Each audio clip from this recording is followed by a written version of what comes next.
here in the Envision Center, right on Purdue's campus. Tell us about what goes on in here, the virtual reality component, and why your students, especially I've read, love that VR component. So tell us all about that. This is something I'm very passionate about. Shortly after arriving at Purdue, I sought out someplace on campus where I could do a better job of handling the data that I had. Sure. And here's a bit of advice for anybody at most any level. Whatever institution you're at, utilize the facilities that they have. And I knew that Purdue had strong resources in computation. And I found at some point, not too long afterwards, visualization as well. And that led me to contact people at the Envision Center, in particular George Takahashi. And things just came together nicely. I mentioned before my work with supernova remnants, the debris fields.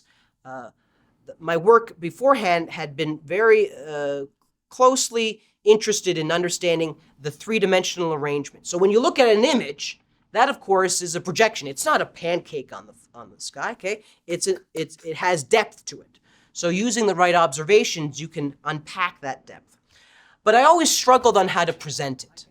And that's where virtual reality has really played a pivotal role in making that desire, that dream become a reality. And so over several years, working with students and research techs here at the Envision Center, we've gone all out.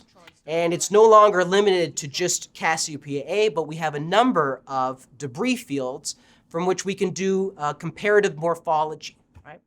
And we recognize that this is both a great research tool, where I can, in real time, rotate, compare morphologies, stick my head in, and have a look around, but a teaching platform as well. And for the past several years, we've made it available for students. And we've really explored all options.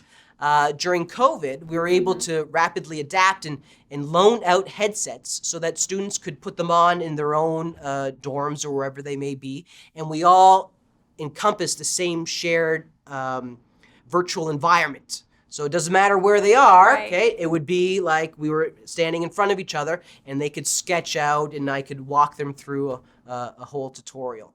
So it's like a virtual field trip.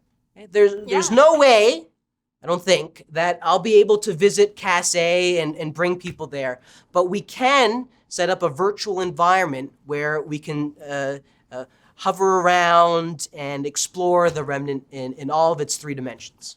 Okay, that's awesome.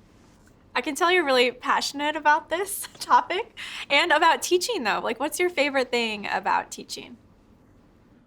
Well, equally satisfying as making a research discovery is sharing that discovery with other people.